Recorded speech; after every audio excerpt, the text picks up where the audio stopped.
Most people think discipline is about willpower. They think it's about gritting your teeth, white-knuckling through discomfort, and somehow forcing yourself to do things you don't want to do through sheer mental strength. And that's exactly why most people fail. Discipline isn't about willpower. Willpower is finite. Willpower runs out. Willpower is what weak people rely on because they don't understand how the human mind actually works. Real discipline is about systems. It's about psychology. It's about rewiring your brain and restructuring your environment so that the right actions become inevitable. By the time you finish this audiobook, you will not be the same person. That's not motivation speaking. That's neuroscience. Every strategy I'm about to share with you will physically change your brain. You will develop new neural pathways. You will break old patterns that have kept you stuck, and you will build an unshakable foundation of discipline that will serve you for the rest of your life. But here's what this is not. This is not another feel-good self-help book that tells you to believe in yourself. This is not about positive thinking or motivation. This is about cold, hard systems that work whether you feel like it or not. This is about forcing compliance from yourself using proven psychological principles that the most successful people in the world use every single day. If you're tired of starting and stopping, if you're sick of setting goals and never following through, if you're done being disappointed in yourself, then this is your solution. But only if you're ready to do the work. Only if you're ready to completely transform how you operate. Only if you're ready to join the small percentage of people who actually follow through on what they say they're going to do. Chapter 1. The Discipline Delusion That's Keeping You Weak. Let me destroy the biggest lie you've been told about discipline. You've been programmed to believe that discipline is about fighting yourself. That it's about forcing yourself to do things you hate. That successful people are just better at suffering than you are. This is complete nonsense. And it's the reason why 99% of people never develop real discipline. Here's the truth that no one wants to tell you. Discipline is not about willpower. Discipline is not about motivation. Discipline is not about being tougher or stronger than other people. Real discipline is about understanding human psychology and using it to your advantage. It's about designing systems that make the right choices automatic. It's about creating an environment where success is inevitable and failure becomes nearly impossible. Think about the people you admire most. The athletes who train every single day. The entrepreneurs who work when others sleep. The artists who create masterpieces while others scroll social media. Do you really think they wake up every morning excited to do hard things? Do you think they never feel lazy, never feel unmotivated, never want to quit? Of course they do. They're human. The difference is they don't rely on feelings to drive their actions. They've built systems that operate independently of how they feel. They've created structures that force them to take the right actions even when every part of them wants to do something else. This is what I call the discipline operating system. And it's the foundation that everything else builds upon. Most people are running their lives on outdated software. They're using willpower when they should be using systems. They're trying to muscle through resistance when they should be eliminating it entirely.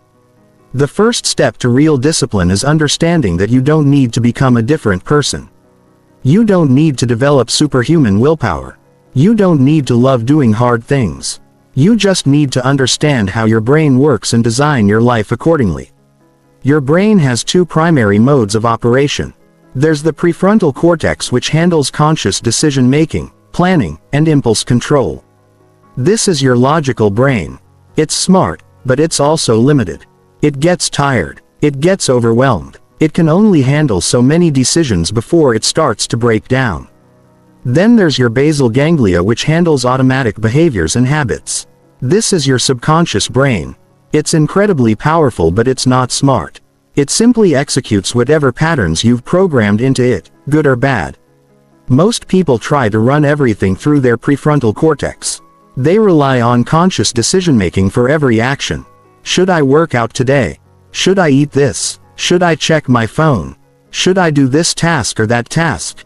By noon, their decision-making capacity is exhausted, and they default to whatever's easiest.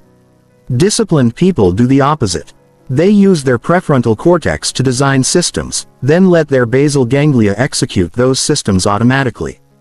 They don't decide whether to work out every day. They've automated the decision. They don't debate what to eat. They've already planned their meals. They don't wonder what to work on. They've already structured their day. This is why motivation is useless. Motivation is trying to use your prefrontal cortex to override your natural programming. It works temporarily, but it's not sustainable. Real discipline is about reprogramming your basal ganglia so that the right actions become as automatic as brushing your teeth. But here's what most self-help gurus won't tell you. Building these systems requires initial discomfort. It requires you to do things that feel unnatural at first. It requires you to go against your current programming. And that's exactly what separates the disciplined from the undisciplined. Most people quit at the first sign of resistance. They try to build a new habit for a few days, feel uncomfortable, and give up. They tell themselves they're just not disciplined people. But discipline isn't a personality trait you're born with. It's a skill you develop through practice. The key is understanding that the discomfort is temporary, but the system is permanent. You only have to build the habit once, but you get to benefit from it forever. You only have to go through the initial resistance once, but then it becomes effortless. This means discipline is actually the path of least resistance, not most resistance. Undisciplined people think they're taking the easy path, but they're actually making their lives harder. They're constantly fighting themselves, constantly starting over, constantly dealing with the consequences of inconsistency. Disciplined people do the hard work once up front to make everything else easy. They invest in building systems that serve them for years.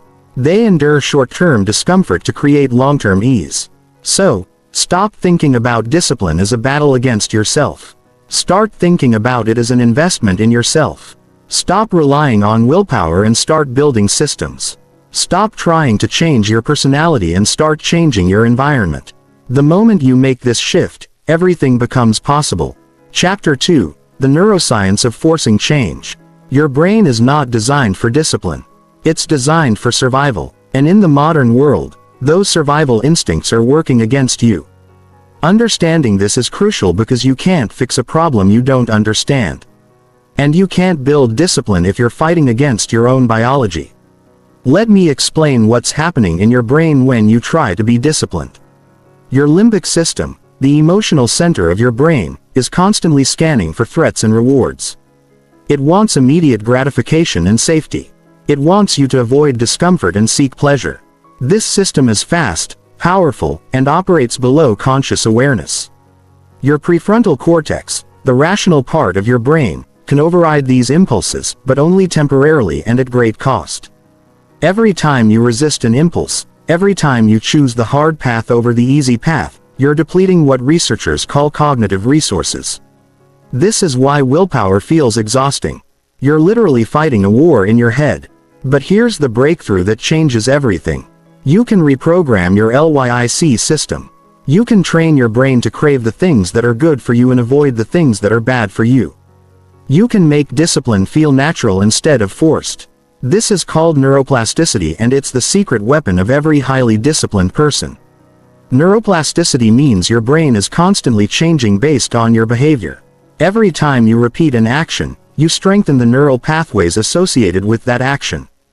Every time you resist an action, you weaken those pathways. Your brain literally rewires itself based on what you do consistently. This is why habits become easier over time. The first few weeks of a new habit feel difficult because you're creating new neural pathways from scratch. But once those pathways are established, the behavior becomes automatic. Your brain starts to expect that behavior and even crave it. The key is understanding how to accelerate this process. Most people try to build habits through repetition alone, but that's inefficient. You can hack your neuroplasticity by understanding the three core components of habit formation: cue, routine, and reward. The cue triggers the behavior. The routine is the behavior itself. The reward reinforces the behavior and makes you want to repeat it. Most people focus only on the routine, but the real power is in optimizing the cue and reward systems. For example, if you want to build a workout habit, most people just focus on the workout itself. But the disciplined approach is to create a powerful cue that automatically triggers the desire to work out and a meaningful reward that makes you crave the next workout. The cue might be laying out your workout clothes the night before so you see them first thing in the morning. The reward might be a specific post-workout meal you only eat after exercising. Or checking off a calendar that tracks your progress. You're literally training your brain to associate working out with pleasure instead of pain. But here's where most people go wrong. They try to rely on external rewards like cheap meals or new clothes. These can work temporarily, but they don't create lasting change because they don't address the deeper psychological drivers of behavior. The most powerful rewards are intrinsic. They're related to identity, competence, and progress. When you complete a workout, you don't just burn calories. You become the type of person who works out. You prove to yourself that you can do hard things. You make progress toward a goal that matters to you. This is why identity-based habits are so much more powerful than outcome-based habits. Instead of saying I want to lose weight, you say I am a healthy person. Instead of I want to write a book, you say I am a writer. You start with the identity and let the behaviors follow naturally. Your brain will always move toward consistency with your identity. If you see yourself as a disciplined person, you'll naturally take disciplined actions. If you see yourself as someone who doesn't follow through, you'll sabotage your own efforts to maintain that consistency. This is also why social environment is so crucial. You become who you spend time with because your brain is constantly absorbing social cues about what's normal and acceptable. If you're surrounded by undisciplined people, your brain will calibrate to that standard. If you're surrounded by disciplined people, you'll naturally rise to meet their level. The most advanced practitioners of discipline understand that they're not just changing their behavior. They're rewiring their entire nervous system. They're creating new default patterns that operate automatically. They're transforming their relationship with discomfort, challenge, and growth. Here's the most important part. This process is predictable and systematic. It's not about luck or genetics or personality. It's about understanding the principles of behavioral change and applying them consistently. You can literally engineer discipline into your life by following the right protocols. The first protocol is pattern interruption. You have to break your current patterns before you can install new ones. This means identifying the cues that trigger your current bad habits and either eliminating them or changing your response to them. The second protocol is progressive overload. Just like building muscle, building discipline requires gradually increasing the challenge. You start with behaviors that are almost too easy to fail, then slowly increase the difficulty as your capacity grows. The third protocol is environmental design. You optimize your physical and social environment to support the behaviors you want and eliminate the triggers for behaviors you don't want. You make the right choices easier and the wrong choices harder. When you combine these protocols with an understanding of how your brain actually works, discipline stops being a struggle and becomes a systematic process of transformation. You stop fighting against your biology and start working with it. You stop relying on willpower and start engineering inevitability. Chapter 3. The Environment Domination Protocol. Your environment is stronger than your willpower. This is not a nice-to-know concept. This is a fundamental law of human behavior that determines whether you succeed or fail at building discipline. Most people underestimate the power of environment because they can't see how it's influencing them. But every single thing in your environment is either supporting your goals or sabotaging them. There is no neutral. Let me prove this to you right now. Look around where you're sitting. What do you see? If you see your phone, you're more likely to check it. If you see junk food, you're more likely to eat it. If you see an unmade bed, you're more likely to feel disorganized. If you see workout clothes, you're more likely to exercise. Your brain is constantly processing environmental cues and using them to determine appropriate behavior. This happens below conscious awareness. You don't actively decide to be influenced by your environment. It happens automatically through what psychologists call priming. Your brain sees a cue and immediately starts preparing for the associated behavior.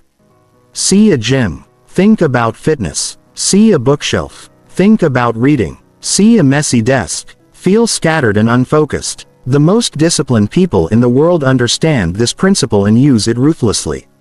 They don't rely on willpower to make good choices. They design their environment so that good choices become automatic and bad choices become difficult or impossible. This is what I call the environment domination protocol, and it operates on 3 levels: elimination, optimization, and installation. Elimination means removing all environmental triggers for behaviors you want to avoid. If you want to stop eating junk food, you remove all junk food from your house, not just hide it in a cabinet. Remove it completely. If you want to stop wasting time on social media, you delete the apps from your phone. If you want to stop watching too much television, you unplug the TV and put it in a closet. Most people resist elimination because they think it's too extreme. They want to rely on willpower to resist temptation. But this is exactly backward. Willpower is a limited resource. Every time you resist temptation, you deplete your capacity for other important decisions. The smartest approach is to eliminate temptation entirely. Think about it this way. If you were trying to quit drinking alcohol, would you keep a fully stocked bar in your house and rely on willpower to avoid it? Of course not. You'd remove all alcohol from your environment. The same principle applies to every behavior you want to change. Optimization means arranging your environment to support the behaviors you want to build. This goes far beyond just organization. This is about strategically placing cues that trigger positive behaviors and removing barriers that make those behaviors difficult. If you want to read more, you put books everywhere and make them the most accessible form of entertainment. If you want to eat healthier, you prep meals and put them at eye level in your refrigerator. If you want to out consistently, you lay out your workout clothes the night before and keep your equipment visible. The key is making desired behaviors as frictionless as possible while adding friction to undesired behaviors. Every step of additional friction dramatically reduces the likelihood that you'll follow through with a behavior. Every step you remove increases the likelihood exponentially. Installation means adding environmental cues that remind you of your identity and goals. This is about surrounding yourself with visual, auditory, and social reminders of who you're becoming. You put motivational quotes where you'll see them daily. You set up systems that track your progress visibly. You join communities of people who share your values and aspirations. Your environment should tell a story about who you are and who you're becoming. When you walk through your space, you should be reminded constantly of your commitments and your progress. You should feel like the person you want to be, not the person you're trying to change. But here's where most people go wrong with environmental design. They focus only on their physical environment and ignore their digital and social environments. In the modern world, your digital environment might be more powerful than your physical environment. Your phone is with you constantly, feeding your brain a steady stream of information and stimulation. The apps you have installed, the notifications you allow, the content you consume, the people you follow on social media. All of this is programming your brain and influencing your behavior. If you want to build discipline, you need to audit your digital environment with the same intensity as your physical environment. Delete apps that waste your time. Unfollow accounts that make you feel bad about yourself. Install apps that support your goals. Set up systems that remind you of your priorities instead of distracting you from them. Your social environment is equally important. You become like the people you spend time with because humans are social creatures designed to fit into groups. If your friends are undisciplined, unmotivated, and negative, you'll unconsciously adapt to match their behavior. If your friends are disciplined, ambitious, and positive, you'll rise to meet their standard. This doesn't mean you need to abandon your friends, but it does mean you need to be intentional about who you spend the most time with. You need to actively seek out people who embody the qualities you want to develop. You need to put yourself in environments where your desired behavior is normal and expected. The most advanced practitioners of discipline create what I call total environmental alignment. Every aspect of their environment, from their physical space to their digital habits to their social circle, is optimized to support their goals. They don't leave anything to chance because they understand that environment always wins in the long run. This might seem like overkill, but consider the alternative. The alternative is fighting against your environment every single day. The alternative is relying on willpower to overcome constant temptation and distraction. The alternative is making every day harder than it needs to be. When you align your environment with your goals, discipline becomes effortless. You're not fighting against your surroundings. You're flowing with them. You're not resisting temptation. You're being guided toward better choices. You're not forcing yourself to be disciplined. You're designing a life where discipline is inevitable. Chapter 4. The Identity Shift Strategy. Most people try to change their behavior without changing their identity. And that's why they fail. You cannot sustain actions that conflict with your self-image. Your brain will always move toward consistency with who you believe you are. If you see yourself as an undisciplined person trying to become disciplined, you'll unconsciously sabotage your efforts to maintain that identity. Real change doesn't start with behavior. It starts with identity. You have to become the type of person who naturally does the things you want to do. You have to shift from trying to act disciplined to actually being disciplined. This is the difference between temporary change and permanent transformation. Here's how most people approach change. They set a goal like losing weight or building a business. They focus on the outcome they want to achieve. They try to force behaviors that will get them to that outcome. And when those behaviors feel unnatural or difficult, they give up and tell themselves they're just not that type of person. The disciplined approach is exactly opposite. You start with identity. You decide who you want to become. You adopt the beliefs and values of that person. You start taking small actions that prove to yourself that you are that type of person. And then larger actions begin to feel natural and automatic. Instead of saying I want to lose weight, you say I am a healthy person. Instead of I want to write a book, you say I am a writer. Instead of I want to be successful, you say I am someone who executes relentlessly. You start with the identity and let the behaviors flow from that foundation. This works because of something called cognitive consistency. Your brain has a powerful drive to align your actions with your beliefs about yourself. When you truly believe you are a disciplined person, disciplined behavior stops feeling like work and starts feeling like expression of who you are. But here's the key. You can't just declare a new identity and expect it to stick. Identity change requires evidence. You have to prove to yourself that you are who you say you are through consistent action. Every small disciplined choice becomes evidence that you are a disciplined person. Every time you follow through on a commitment, you reinforce your new identity. This is why starting small is so crucial. You're not just building habits, you're building identity. If you try to make massive changes immediately, you'll fail and damage your self-image. But if you start with tiny actions that you can do consistently, you'll build a foundation of evidence that supports your new identity. Let's say you want to become someone who exercises consistently. Don't start by trying to work out for 2 hours every day. Start by doing 10 push-ups every morning. Not because 10 push-ups will transform your body, but because doing 10 push-ups every morning proves to yourself that you are someone who exercises consistently.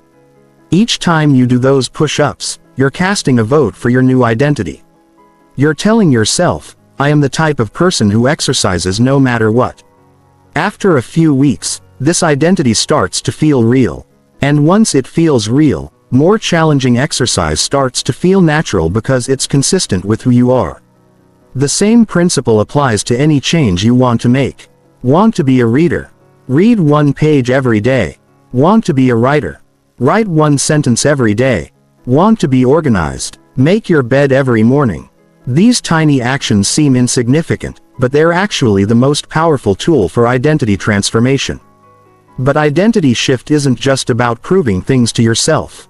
It's also about changing the story you tell yourself about who you are and why you do things. Most people have disempowering stories about their past that keep them stuck. I've never been disciplined. I always start things and don't finish them. I'm just not a morning person. I don't have good genetics. These stories feel like facts, but they're actually choices.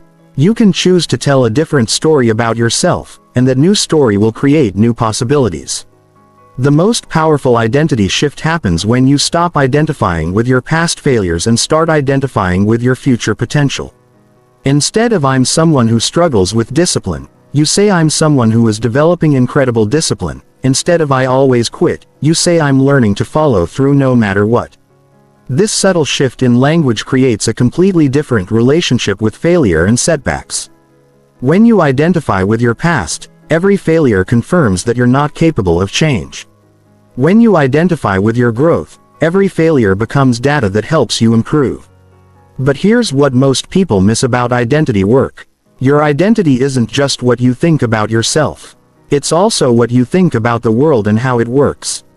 If you believe discipline is supposed to be hard and unpleasant, you'll unconsciously make it hard and unpleasant. If you believe successful people are just different from you, you'll never fully commit to becoming successful yourself. You have to examine and update your beliefs about discipline, success, change, and your own capabilities. You have to adopt the worldview of someone who naturally embodies the qualities you want to develop. This means studying how disciplined people think, not just what they do. Disciplined people see challenges as opportunities to grow stronger. They see setbacks as information, not evidence of inadequacy.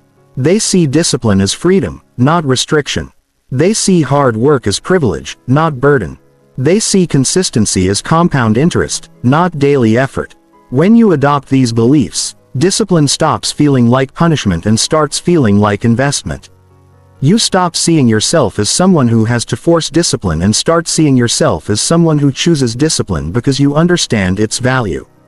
The final piece of identity shift is surrounding yourself with people who see you as the person you're becoming, not the person you've been. Other people's expectations have a powerful influence on your behavior. If people expect you to be disciplined, you'll naturally rise to meet those expectations. If people expect you to quit or fail, you'll unconsciously live down to those expectations. This is why it's so important to be intentional about who you share your goals with and how you talk about your changes. Don't announce dramatic transformations that put pressure on you to be perfect. Instead, quietly embody your new identity through consistent action and let people notice the changes naturally. When you combine identity shift with environmental design and neuroplasticity principles, you create an unstoppable foundation for discipline. You're not fighting against who you are. You're expressing who you're becoming. You're not forcing change. You're allowing change to emerge from your new understanding of yourself. Chapter 5. The Systematic Elimination of Resistance. Resistance is not your enemy. Resistance is information. It's your brain's way of telling you that you're trying to do something that conflicts with your current programming. Most people try to power through resistance with willpower, but this is like trying to drive a car with the parking brake on. It's possible, but it's inefficient and unsustainable. The disciplined approach is to systematically eliminate resistance rather than fight it. This means understanding why your brain resists certain behaviors and then addressing those reasons at their source. When you remove the root causes of resistance, discipline becomes effortless because there's nothing left to resist. There are 5 primary sources of resistance that keep people from building discipline. Unclear direction, overwhelming magnitude, inadequate systems, conflicting values, and insufficient motivation. Master the elimination of these 5 sources and you'll wonder why discipline ever seemed difficult. Unclear direction is the most common source of resistance. Your brain resists taking action when it doesn't know exactly what to do or why it matters.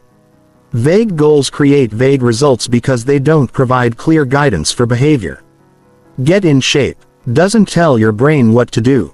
Do 30 minutes of cardio every morning at 6 a.m. gives your brain precise instructions it can follow. But clarity goes deeper than just knowing what to do. You also need to understand why you're doing it and how it fits into your larger life strategy. When you have a compelling reason for your goals, resistance decreases dramatically because your brain stops seeing discipline as arbitrary suffering and starts seeing it as purposeful investment. This is why connecting your daily actions to your long-term vision is so powerful.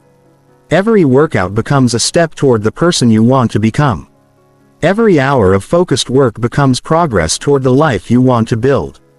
Every disciplined choice becomes an expression of your deepest values and commitments. Overwhelming magnitude is the second major source of resistance. Your brain resists goals that seem too big or too difficult because it's designed to conserve energy and avoid failure.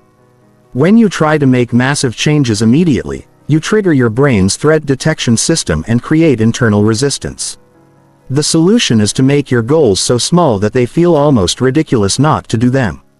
Instead of trying to read for 2 hours every day, commit to reading 1 page. Instead of working out for 90 minutes, commit to putting on your workout clothes. Instead of writing 1,000 words, commit to writing 1 sentence.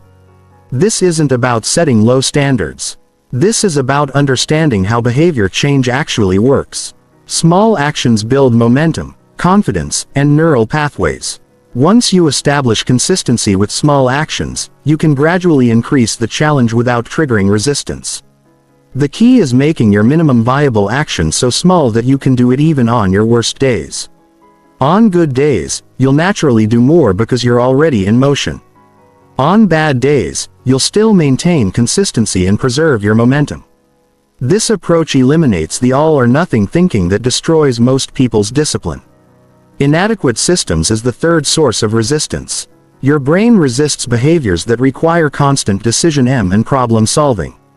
Every time you have to figure out what to do, when to do it, or how to do it, you create friction that leads to procrastination and avoidance. The solution is to systematize every aspect of your disciplined behaviors. Create detailed plans that eliminate decision fatigue.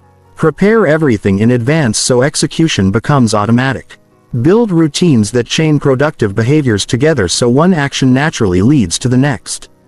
For example, don't just decide to out regularly. Create a complete workout system. Specific exercises, exact timing, prepared equipment, planned music, predetermined rewards. Remove every possible source of friction so that working out becomes as automatic as brushing your teeth. Conflicting values is the fourth source of resistance, and it's often the most subtle.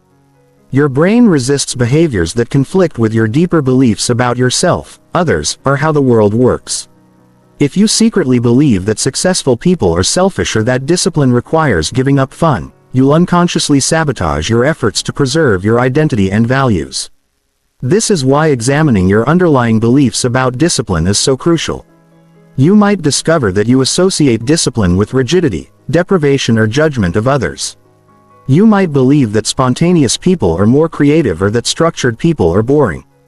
These beliefs will create resistance no matter how good your systems are. The solution is to reframe discipline in a way that aligns with your values. Show yourself how discipline actually creates more freedom, not less. Understand how structure enables creativity rather than restricting it. See discipline as self-care, not self-punishment. When discipline serves your values instead of conflicting with them, resistance disappears. Insufficient motivation is the fifth source of resistance. Your brain resists behaviors that don't provide adequate reward relative to the effort required.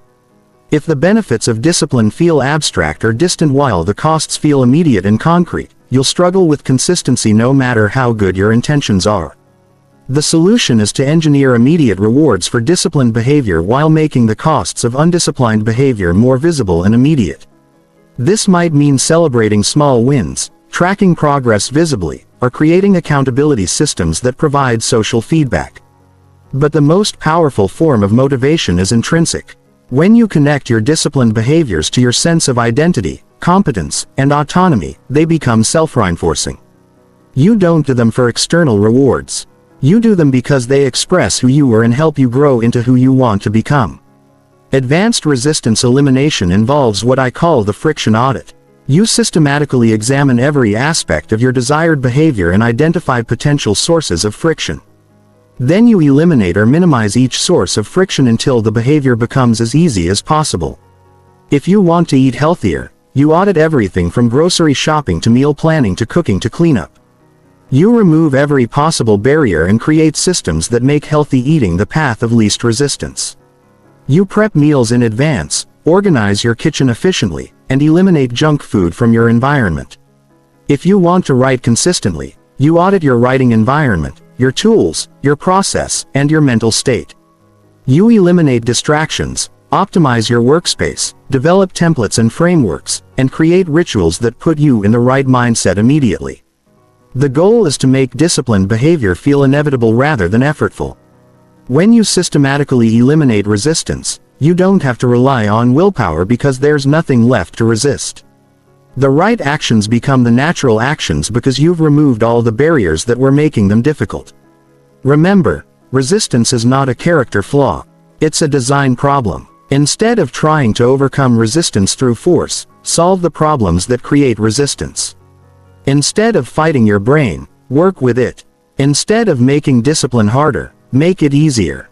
When you approach resistance as information rather than opposition, it becomes a valuable guide for building sustainable discipline.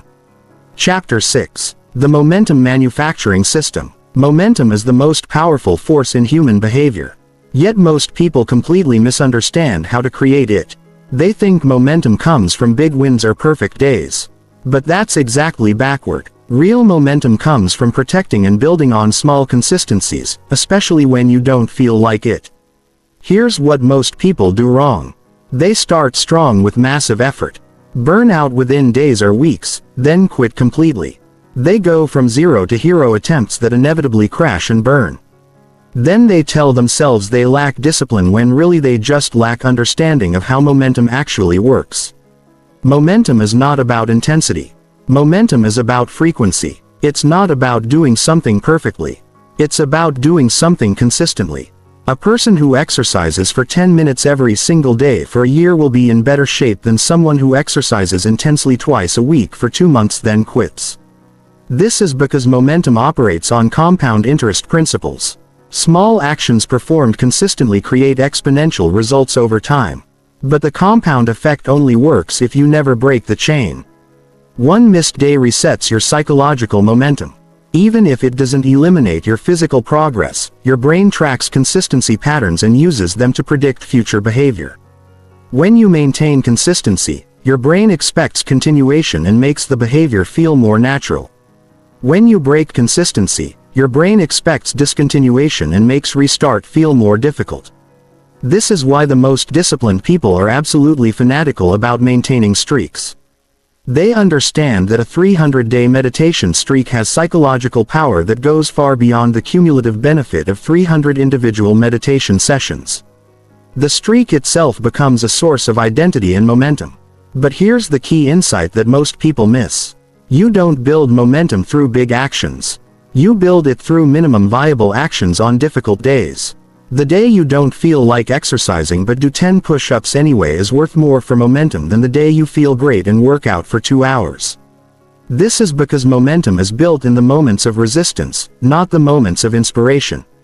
When you take action despite not feeling like it, you prove to yourself that you can be disciplined regardless of circumstances. You build what I call resistance immunity, the ability to act independently of your emotional state. The momentum manufacturing system operates on 3 core principles: minimum viable consistency, momentum preservation protocols, and strategic momentum multiplication. Minimum viable consistency means identifying the smallest possible version of your desired behavior that you can maintain even on your worst days. This becomes your non-negotiable baseline. You can always do more, but you never do less than your minimum viable action. If your goal is to write a book, your minimum viable action might be writing 1 sentence. If your goal is to build a business, it might be making 1 sales call. If your goal is to get in shape, it might be doing 1 push-up. These actions seem trivial, but they preserve the psychological pattern of consistency that momentum requires. Momentum preservation protocols are systems you use to maintain streaks when life gets difficult. You plan in advance for obstacles, setbacks, and challenging days. You create backup plans, simplified versions, and emergency protocols that allow you to maintain consistency even when normal execution isn't possible.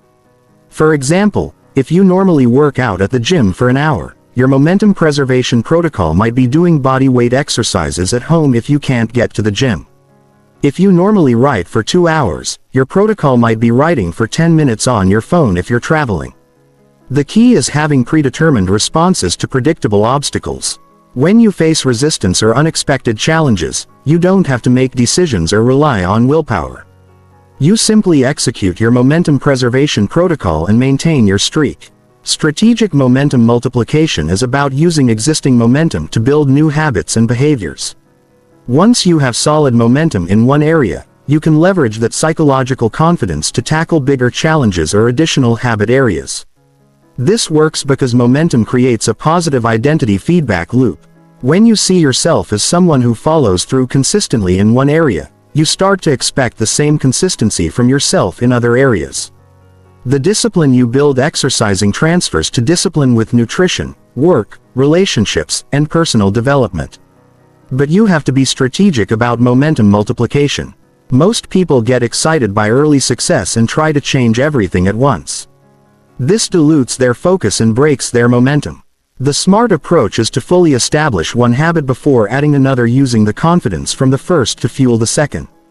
The most advanced practitioners of momentum understand that momentum has emotional and social dimensions beyond just personal consistency. They create external momentum through accountability systems, public commitments, and community involvement. When other people know about your commitments and track your progress, you create social momentum that reinforces your personal momentum. When you miss a day, you're not just breaking your own streak, you're potentially disappointing people who believe in you. This external accountability can provide the extra motivation needed to maintain consistency through difficult periods. But the most powerful form of momentum is what I call identity momentum. This is when your consistent actions start to reshape how you see yourself at a fundamental level. You stop being someone who is trying to be disciplined and become someone who simply is disciplined. The behavior becomes an expression of who you are rather than something you have to force yourself to do. Identity momentum is self-reinforcing because it operates through cognitive consistency. Once you truly see yourself as a disciplined person, undisciplined behavior feels wrong and unnatural. You maintain consistency not because you have to, but because inconsistency conflicts with your identity. Remember, momentum is your most valuable asset in building discipline. Protect it at all costs. Build it systematically through minimum viable actions. Preserve it through predetermined protocols.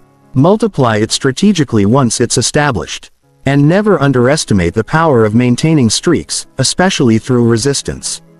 The person who does something small every single day will always outperform the person who does something big occasionally. Consistency beats intensity every time when it comes to long-term discipline and results. Chapter 7. The Bulletproof Failure Recovery System. Failure is not the opposite of discipline. Failure is part of discipline. The most disciplined people in the world are not people who never fail. They are people who have mastered the art of recovering from failure faster and more completely than everyone else. Here's the brutal truth that no one talks about. You will fail. You will miss days. You will break commitments to yourself. You will have moments where your discipline completely breaks down. This is not a character flaw. It's a mathematical certainty. The question is not whether you'll fail. It's how quickly and effectively you'll recover when you do. Most people have an all or no relationship with discipline. They think one missed workout means they're not athletes. One day of poor eating means their diet is ruined. One procrastinated task means they lack work ethic. This perfectionist mindset is the enemy of real discipline because it turns minor setbacks into major spirals. The disciplined approach is completely different. Disciplined people expect failure as part of the process. They plan for setbacks. They have predetermined protocols for getting back on track.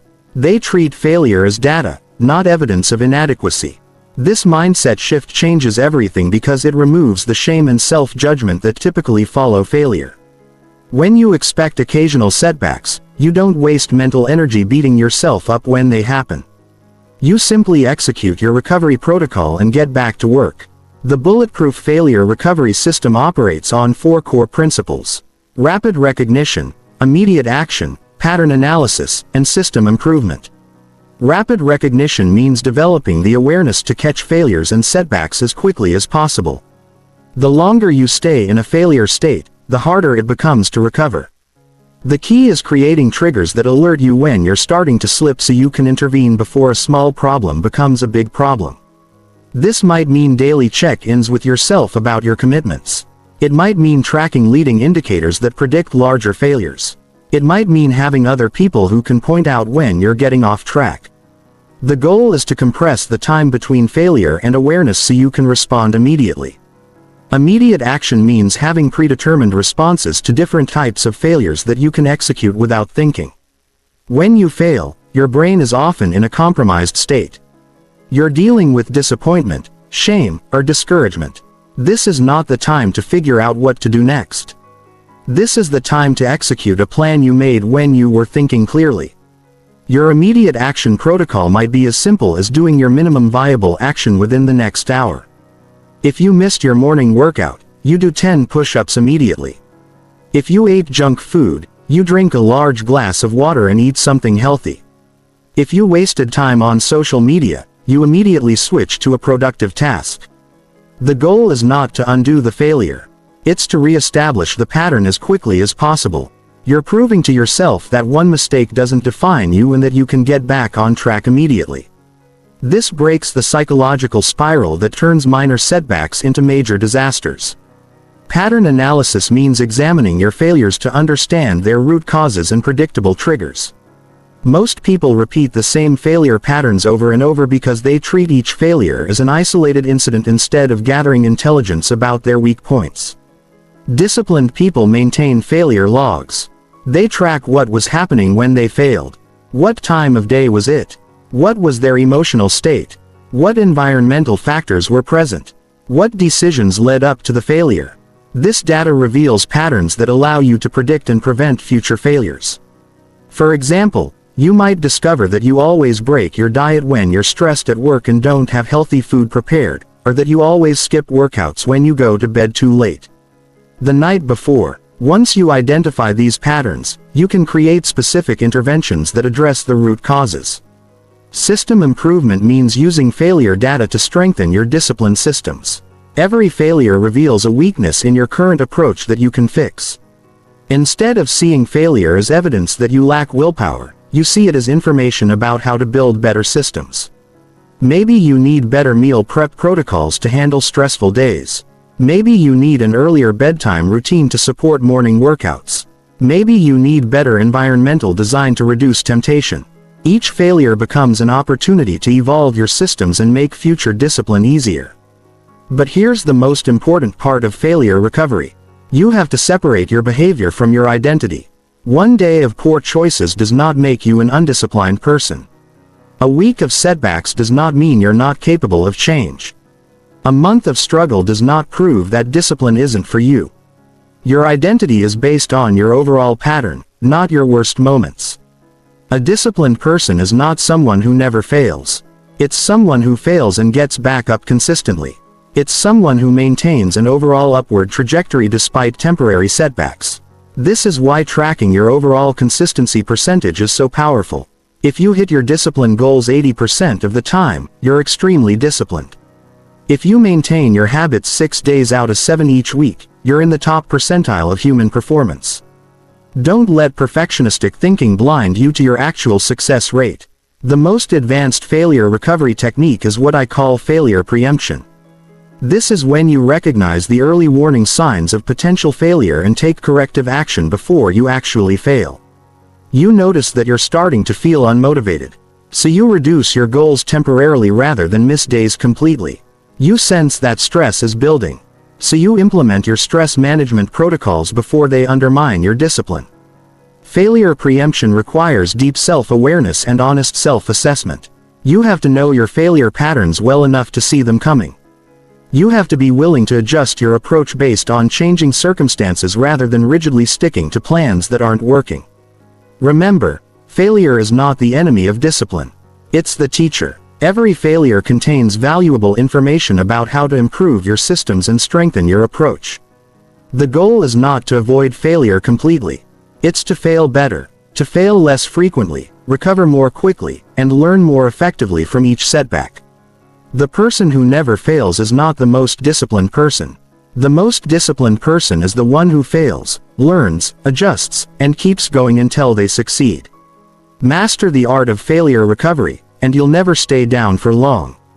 Chapter 8. The Advanced Habit Architecture Blueprint. Most people think building habits is about repetition. Do something for 21 days and it becomes automatic.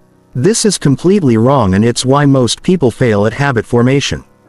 Real habit architecture is about understanding the complex psychological and environmental factors that make behaviors stick, then engineering those factors systematically. A habit is not just a repeated behavior. A habit is a neurological pattern consisting of a cue, a routine, and a reward. All connected by what neuroscientists call a habit loop. But most people focus only on the routine and ignore the cue and reward systems that actually drive the behavior. This is like trying to build a house by only constructing the walls. Without a proper foundation and roof, the structure collapses. Without properly designed cue and reward systems, habits collapse. As soon as you face stress, distraction, or competing priorities. Advanced habit architecture operates on 5 levels: environmental cues, behavioral chains, reward optimization, context variation, and systematic scaling. Environmental cues are the triggers that initiate your habit loops. Most people rely on time-based cues like "I'll work out at 6 a.m. or "I'll read before bed." But time-based cues are weak because they depend on your memory and motivation. The most powerful cues are environmental objects or situations that automatically trigger the desire to perform the habit. Instead of relying on remembering to work out, you put your workout clothes next to your bed so you see them immediately when you wake up. Instead of trying to remember to read, you put a book on your pillow so you have to move it before going to sleep. The environmental cue does the remembering for you. But here's the advanced technique. You want to create cue chains, not just single cues. One environmental trigger leads to another, which leads to another, creating an unstoppable momentum toward your desired behavior. Your workout clothes trigger putting them on, which triggers going to your exercise area, which triggers starting your warm-up routine. Behavioral chains are sequences of connected actions that flow naturally from one to the next. Instead of building isolated habits, you build habit sequences that feel like single continuous actions. This is infinitely more powerful than individual habits because each step in the sequence reinforces the others. For example, instead of just having a morning workout habit, you create a morning sequence. Wake up, put on workout clothes, drink water, do mobility exercises, complete workout, shower, eat breakfast. Each action serves as the cue for the next action, creating an unbreakable chain. The key to behavioral chaining is starting with existing habits and attaching new behaviors to them. You don't try to create entirely new routines. You extend routines you already have automatically. After you brush your teeth, you do squats. After you pour your morning coffee, you review your daily priorities. After you sit down at your desk, you write for 10 minutes. Reward optimization is about engineering immediate intrinsic rewards for your habits rather than relying on distant external outcomes. Your brain learns to crave behaviors that provide immediate pleasure or satisfaction. If your habits only provide long-term benefits, they'll always feel like work rather than natural expressions of who you are. The most powerful rewards are neurochemical. They trigger the release of dopamine, serotonin, or other feel-good chemicals that make you want to repeat the behavior. This might be the endorphin rush from exercise, the satisfaction of checking off a completed task, or the sense of progress from tracking improvement. But you can also engineer artificial rewards that become psychologically meaningful. Maybe you only listen to your favorite podcast while exercising. Maybe you only drink your special coffee after completing your most important work task. Maybe you only watch certain shows while doing household chores.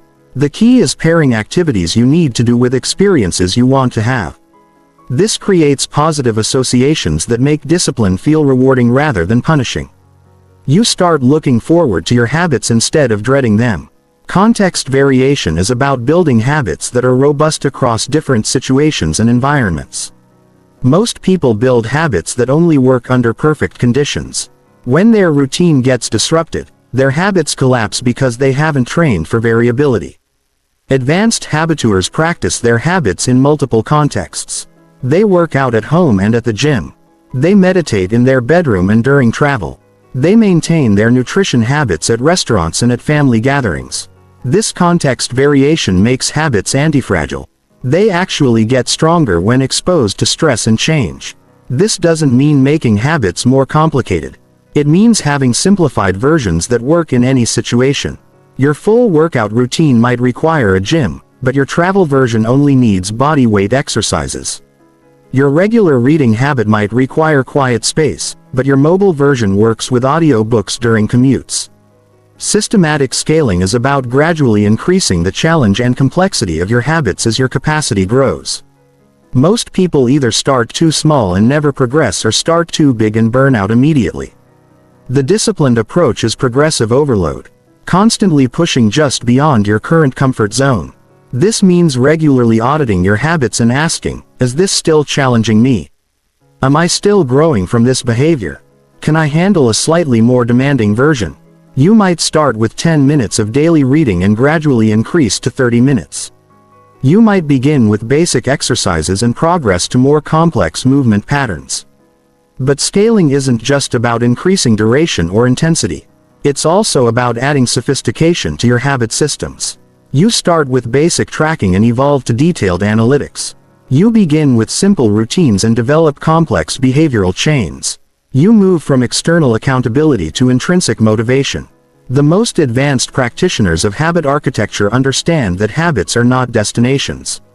They're vehicles. The goal is not to build perfect habits. It's to build habits that serve your larger vision and adapt as your vision evolves.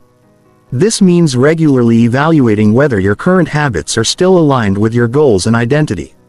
Some habits that served you at one stage of development might hold you back at another stage. Some behaviors that were challenging when you started might become effortless and need to be replaced with more demanding alternatives. Advanced habit architecture is ultimately about building discipline infrastructure that becomes stronger and more sophisticated over time. You're not just creating individual behaviors, you're creating systems of behaviors that reinforce each other and evolve together. When you master these principles, building new habits becomes systematic rather than hopeful. You understand exactly how to engineer behaviors that stick. You can predict which approaches will work and which will fail. You can design habit systems that work regardless of your emotional state or external circumstances.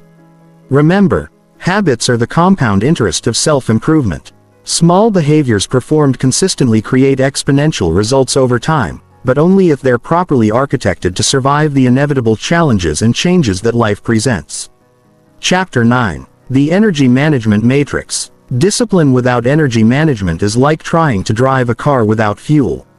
You might have the best systems, the clearest goals, and the strongest motivation, but without properly managing your physical, mental, and emotional energy, you'll constantly struggle with execution and consistency. Most people approach discipline as if energy is unlimited. They make ambitious plans based on how they feel during peak motivation, then wonder why they can't sustain those behaviors when their energy is depleted. This is backwards. Real discipline is designed around energy optimization, not energy depletion. Your energy operates on multiple levels. Physical energy from nutrition, sleep, and movement. Mental energy from cognitive load and decision, emotional energy from stress, relationships and internal conflicts, and spiritual energy from purpose, meaning and alignment with values.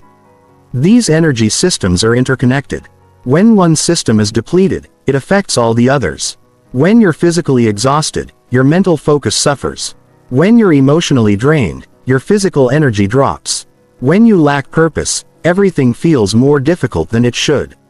The Energy Management Matrix is a framework for optimizing all four energy systems to create sustainable discipline. Instead of forcing yourself to be disciplined despite low energy, you create discipline by systematically maintaining high energy.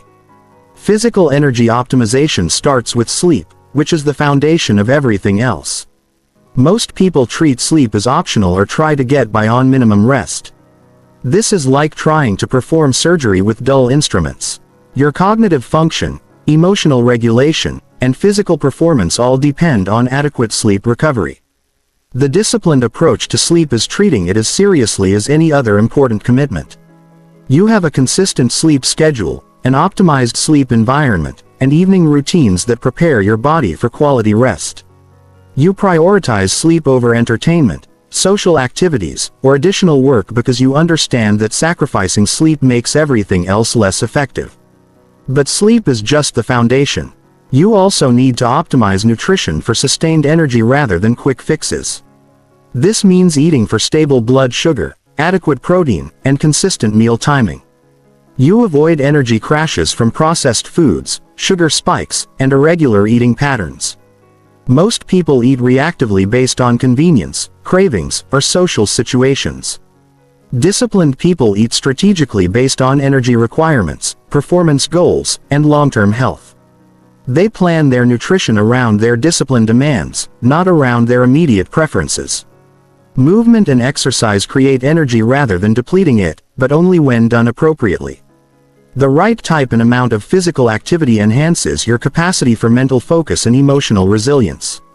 The wrong type or amount creates additional stress that undermines other discipline efforts. This means matching your exercise approach to your current energy demands and recovery capacity. During periods of high stress or demanding projects, you might reduce exercise intensity to preserve energy for other priorities. During periods of lower stress, you might increase physical challenges to build greater overall capacity. Mental energy optimization is about managing cognitive load and decision fatigue. Your brain has limited processing capacity, and every decision depletes that capacity. By the end of a day filled with decisions, your ability to make disciplined choices is severely compromised. The solution is automating as many decisions as possible through systems, routines, and predetermined choices. You don't decide what to wear each morning. You have a standard wardrobe. You don't decide what to eat for breakfast. You have a regular meal rotation. You don't decide when to work on important projects. You have scheduled time blocks. This preserves mental energy for the decisions that actually matter, strategic choices about goals, relationships, and opportunities. You use your cognitive capacity for high-value thinking rather than consuming it on routine decisions. But mental energy management also requires understanding your natural cognitive rhythms. Most people have predictable patterns of mental clarity and focus throughout the day. Some people think most clearly in the morning, others in the afternoon or evening. Disciplined people align their most demanding mental tasks with their natural peak energy periods. They schedule creative work, important decisions, and challenging learning during their optimal mental states. They save routine tasks, administrative work, and low-stakes activities for periods when their cognitive capacity is lower. Emotional energy optimization is about managing stress, relationships, and internal psychological states. Negative emotions are not just uncomfortable. They're energy drains that make discipline more difficult. Chronic stress, unresolved conflicts, and internal resistance all consume resources that could be used for productive action. This means developing emotional regulation skills that allow you to maintain stability regardless of external circumstances. You need techniques for managing anxiety, processing frustration, and recovering from setbacks without losing emotional equilibrium. It also means being strategic about social interactions and relationship dynamics. Some people energize you and some people drain you. Some conversations inspire action and some conversations create doubt. Some environments support your goals and some environments undermine them. Disciplined people are intentional about their social energy investments. They spend more time with people who support their growth and less time with people who drain their motivation. They seek out conversations that energize their vision and avoid discussions that create internal conflict about their choices. Spiritual energy optimization is about connecting your daily actions to deeper purpose and meaning. When your discipline serves something larger than immediate gratification, it becomes sustainable because it's fueled by intrinsic motivation rather than external pressure. This doesn't necessarily mean religious spirituality, though it can. It means understanding why your goals matter beyond just achieving them. It means connecting your habits to your values, your vision to your identity, and your actions to your legacy. When discipline feels meaningless or arbitrary, it requires willpower to sustain. When discipline feels purposeful and aligned, it becomes self-reinforcing because every action confirms your commitment to what matters most.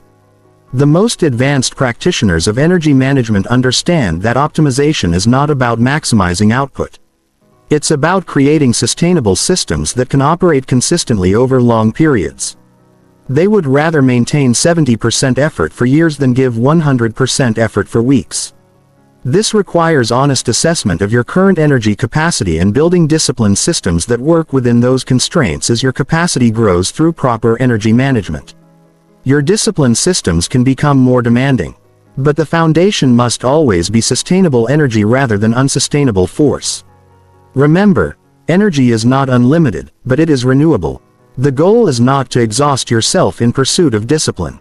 It's to create disciplined systems that actually increase your energy over time.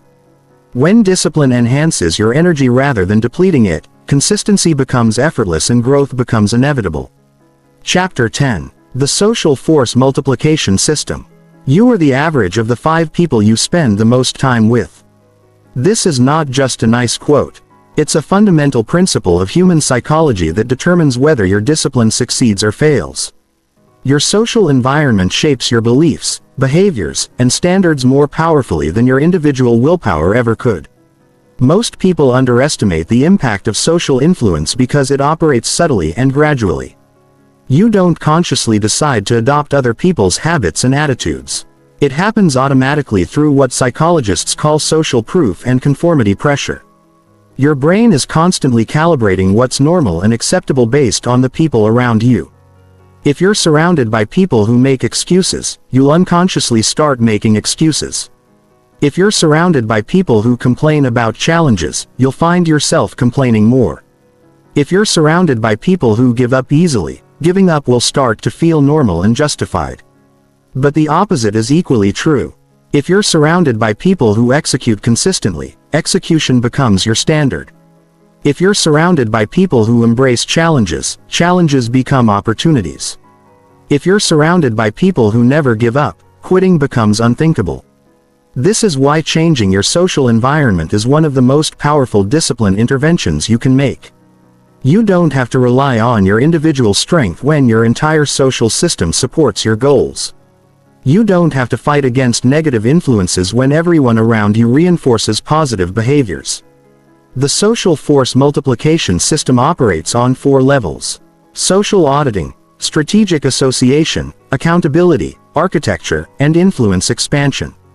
Social auditing means honestly assessing the impact that different people in your life have on your discipline and motivation. Some people energize your ambitions and some people drain your drive. Some people challenge you to grow and some people enable your excuses. Some people celebrate your progress and some people undermine your confidence. You need to identify which relationships support your discipline and which relationships sabotage it. This doesn't mean judging people as good or bad. It means understanding which interactions move you toward your goals and which move you away from them. Create 3 categories: energy givers who inspire and motivate you, energy takers who drain and discourage you, and energy neutral people who have minimal impact. Either way, the goal is spending more time with energy givers, less time with energy takers, and being neutral about energy neutral relationships. This might feel selfish or calculating, but it's actually responsible. When you improve your own discipline and achievement, you become a better friend, partner, family member, and contributor to society. When you allow your discipline to be undermined by negative influences, you serve no one well. Strategic association means actively seeking out people who embody the qualities you want to develop. Instead of hoping to find disciplined people accidentally, you deliberately put yourself in environments where such people gather. This might mean joining fitness communities if you want to improve your health, attending entrepreneurship meetups if you want to build a business, or participating in educational programs if you want to develop new skills. You're not just learning information. You're absorbing the culture and standards of people who have already achieved what you're working toward. But strategic association goes deeper than just finding relevant communities. You want to identify specific individuals who can serve as mentors, accountability partners, and peer supporters. These relationships provide different types of influence that support discipline in different ways. Mentors are people who have achieved results you want and can guide you through the process. They provide perspective, prevent common mistakes, and model what's possible. Accountability partners are peers who share similar goals and help maintain consistency through mutual support and regular check-ins. Peer supporters are people at similar levels, who understand your challenges and celebrate your progress. Accountability architecture is about creating systematic social pressure that makes consistency more likely and inconsistency more uncomfortable. This goes beyond just telling people about your goals. It's about designing social systems that provide regular feedback and consequences for your discipline choices. This might mean joining or creating a group where everyone reports weekly progress on their commitments. It might mean having a workout partner who depends on you showing up. It might mean hiring a coach who tracks your performance and charges extra fees for missed sessions. The key is making your discipline visible to others in ways that create positive peer pressure. When other people know about your commitments and expect you to follow through, you're more likely to maintain consistency even when motivation is low. But accountability architecture must be designed carefully. Too much pressure creates stress and rebellion. Too little pressure provides insufficient motivation. The goal is creating social expectations that feel supportive rather than judgmental, challenging rather than overwhelming. Influence expansion is about becoming the type of person who positively influences others' discipline and motivation. When you consistently model disciplined behavior, you attract other disciplined people and inspire less disciplined people to raise their standards. This creates a virtuous cycle where your social environment becomes increasingly supportive of your goals. Instead of constantly fighting against negative influences, you become a positive influence that shapes your social environment. But influence expansion requires authentic modeling rather than preaching or pressure. People are influenced more by what they observe than what they're told. When others see you consistently following through on commitments, handling challenges gracefully and maintaining long-term focus, they naturally begin to expect more from themselves. This doesn't mean being perfect or never struggling. It means being transparent about your discipline systems, honest about your challenges, and consistent in your efforts. You become living proof that sustained discipline is possible and worthwhile. The most advanced social force multiplication involves what I call network design. This is when you systematically build relationships and environments that create multiple layers of support for your discipline goals. You might have workout partners for fitness accountability, business mentors for professional growth, learning groups for intellectual development, and spiritual communities for values alignment. Each network reinforces different aspects of your discipline while providing backup support when other systems are stressed. Network design also means understanding that different types of goals require different types of social support. Creative goals might benefit from artistic communities that value experimentation and risk-taking. Business goals might benefit from entrepreneur networks that value execution and results. Health goals might benefit from fitness communities that value consistency and progress. Remember, discipline is not a solo sport. The most successful people throughout history have surrounded themselves with others who shared their commitment to excellence. They understood that individual willpower is limited, but collective standards and mutual support can sustain extraordinary achievement over long periods. Your social environment is either your greatest asset or your greatest liability in building discipline. Choose carefully, design strategically, and invest consistently in relationships that elevate your standards and support your growth. When your social system aligns with your discipline goals, success becomes inevitable because everyone around you expects nothing less. Chapter 11. The Mental Dominance Framework. Your mind is either your greatest weapon or your greatest enemy in the pursuit of discipline. Most people are at war with their own thoughts, fighting against doubt, resistance, and negative self-talk every single day. This internal conflict drains massive amounts of energy that could be used for productive action. Disciplined people don't have different minds, they have different relationships with their minds. They understand that thoughts are not facts, emotions are not commands, and internal resistance is not evidence that they should quit. They've developed what I call mental dominance, the ability to direct their mental resources toward their goals, regardless of what their brain is suggesting moment to moment. Mental dominance is not about positive thinking or suppressing negative thoughts. Those approaches are superficial and unsustainable. Real mental dominance is about understanding how your mind works and using psychological principles to maintain focus and motivation even when your brain is working against you. Your brain has two primary operating systems. The conscious mind, which handles logical thinking and decision and the subconscious mind, which handles automatic responses and emotional reactions. Most people try to use conscious willpower to override subconscious programming. But this is exhausting and temporary. The advanced approach is programming your subconscious mind to support your conscious goals. This means using techniques like visualization, affirmation, and mental rehearsal to create automatic thought patterns that reinforce discipline rather than undermining it. But mental dominance goes deeper than just programming techniques. It requires understanding the specific mental traps that destroy discipline and developing systematic responses to each trap. The first mental trap is catastrophic thinking. This is when your brain takes small setbacks and turns them into evidence of total failure. You miss one workout and suddenly you're convinced you'll never be fit. You have one unproductive day and you decide you're lazy. You make one mistake and you conclude you're not capable of success. The disciplined response to catastrophic thinking is perspective correction. You immediately challenge the catastrophic narrative with objective evidence. You remind yourself of your overall progress pattern, not just your worst moments. You reframe setbacks as normal parts of any improvement process rather than evidence of fundamental inadequacy. The second mental trap is perfectionist paralysis.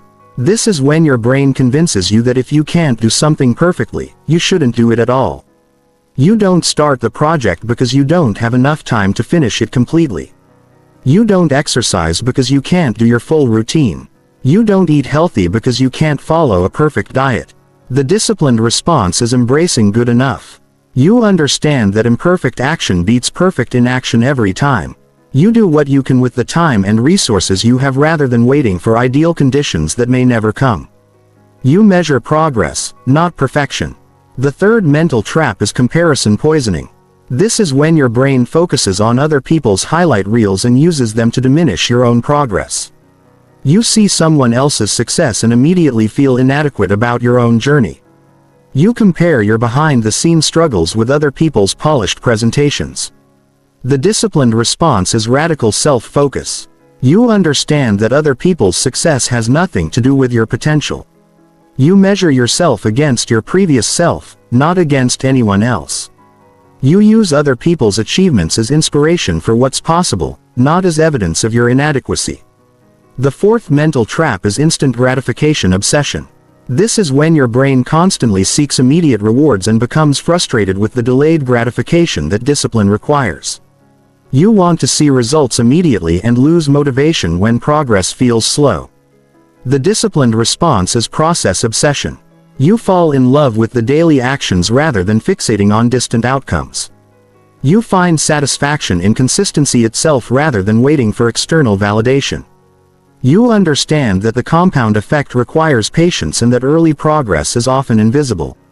The fifth mental trap is victim mentality. This is when your brain looks for external reasons why discipline is impossible or unfair. You focus on your disadvantages, obstacles, and challenging circumstances rather than on what you can control and influence. The disciplined response is radical responsibility. You understand that while you can't control everything that happens to you, you can control how you respond to everything that happens to you. You focus exclusively on your actions and choices rather than wasting energy complaining about circumstances. Advanced mental dominance requires developing what I call cognitive flexibility. This is the ability to shift your thinking patterns based on what serves your goals rather than being trapped in automatic mental responses. When you notice catastrophic thinking, you immediately shift to evidence-based thinking. When you catch yourself in perfectionist paralysis, you shift to progress-focused thinking. When comparison poisoning arises, you shift to self-focused thinking. You become the director of your mental experience rather than a passive victim of whatever thoughts happen to arise.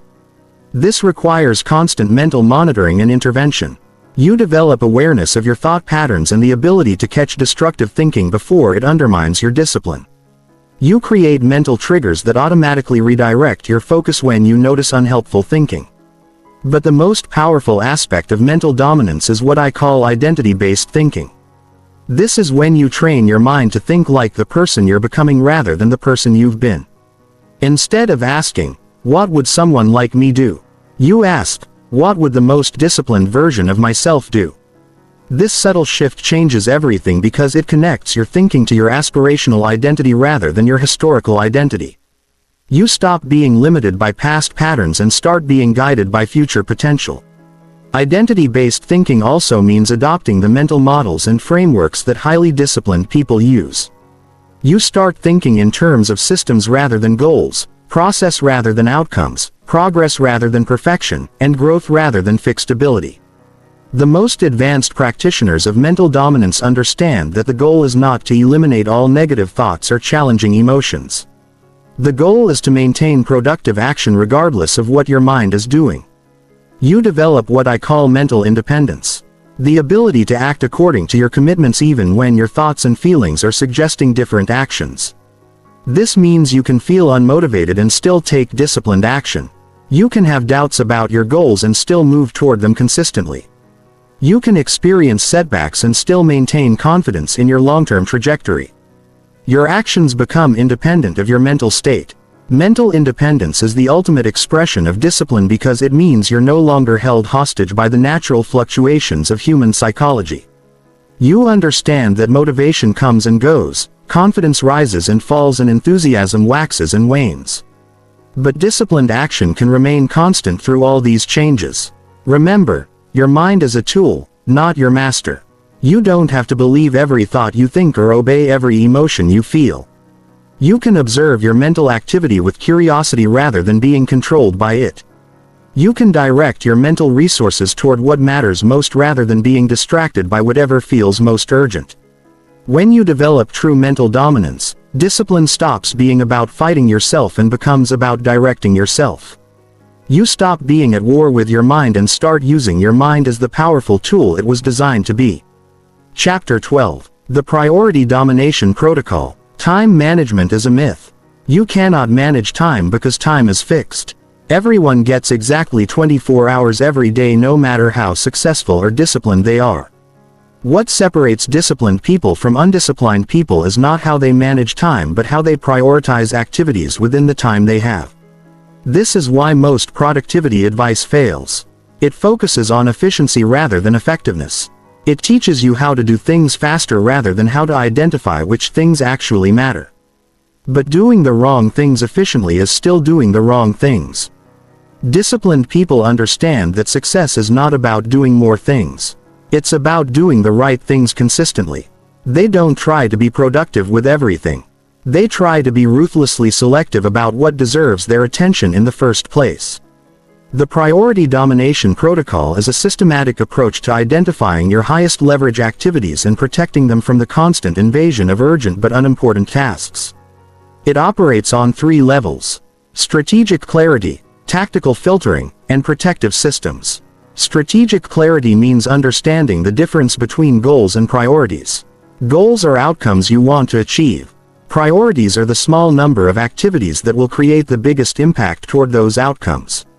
Most people have clear goals but unclear priorities, which leads to scattered effort and disappointing results. The disciplined approach is identifying the 2 or 3 activities that, if done consistently, would make everything else easier or unnecessary. These are your core priority activities, and they deserve the majority of your time, energy, and attention. For someone building a business, core priority activities might be product development, customer acquisition, and revenue optimization. Everything else is secondary. For someone improving their health, core priority activities might be consistent exercise, nutritious eating, and adequate sleep. Everything else is enhancement, not foundation. The key is being brutally honest about what actually drives results versus what just feels productive. Most people spend enormous amounts of time on activities that have minimal impact on their goals because those activities feel easier or more immediately rewarding than the activities that actually matter. Core priority activities are usually challenging, sometimes uncomfortable, and rarely provide immediate gratification. They require deep focus, sustained effort, and delayed reward. This is exactly why most people avoid them and why they're so powerful for those who embrace them. Tactical filtering means developing systematic criteria for evaluating opportunities, requests, and distractions that compete for your attention. Instead of making decisions reactively based on urgency or pressure, you make decisions strategically based on alignment with your core priority activities. This requires what I call the priority filter questions. Before committing to any activity, you ask, does this directly support one of my core priority activities?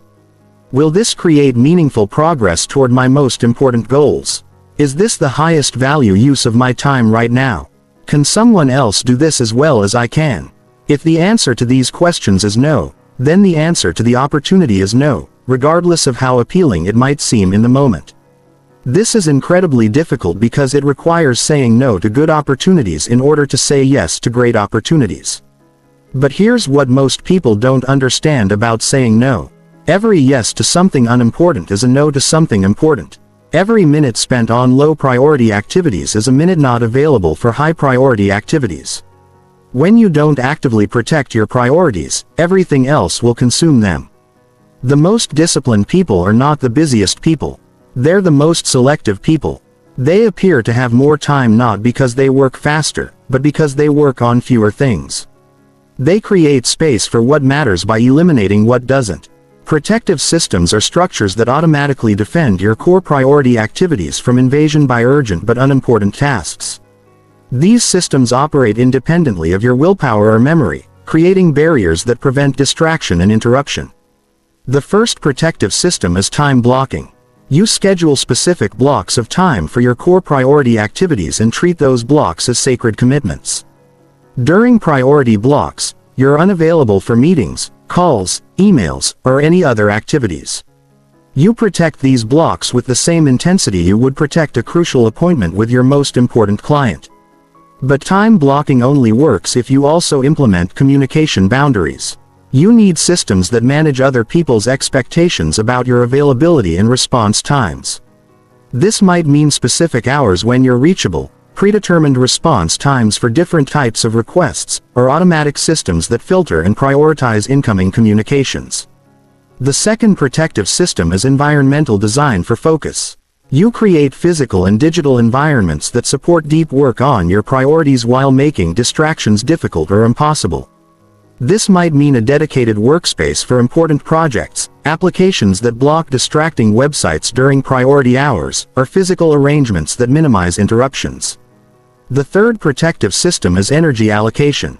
You schedule your core priority activities during your peak energy periods and batch lower priority tasks during times when your cognitive capacity is naturally lower. Most people do this backwards, handling email and meetings during their best hours and trying to do important work when they're mentally fatigued. Advanced priority domination involves what I call seasonal prioritization. This means recognizing that your core priority activities might change based on your current life phase, business cycle, or development stage. What matters most during startup phases is different from what matters most during growth phases or maturity phases. This requires regular priority audits where you evaluate whether your current core priority activities still align with your most important goals. You might discover that activities that were crucial 6 months ago are now handled by systems or other people, freeing you to focus on new high-leverage opportunities. Seasonal prioritization also means understanding that some periods require intense focus on a single priority while other periods allow for more balanced attention across multiple priorities. During product launches, customer acquisition might consume 70% of your attention during stable periods. You might distribute attention more evenly across development, marketing, and operations. The most advanced practitioners understand that priority domination is ultimately about creating maximum impact with minimum effort. They're not trying to do everything. They're trying to identify the few things that matter most and execute those things with extraordinary consistency and quality. This approach might seem limiting, but it's actually liberating. When you're clear about what matters most, decision-making becomes simple. When you're focused on high-leverage activities, progress becomes visible. When you're protective of your priorities, you create space for the work that actually changes your life. Remember, you cannot do everything, but you can do anything. The question is not whether you have time for your priorities, but whether you have priorities for your time.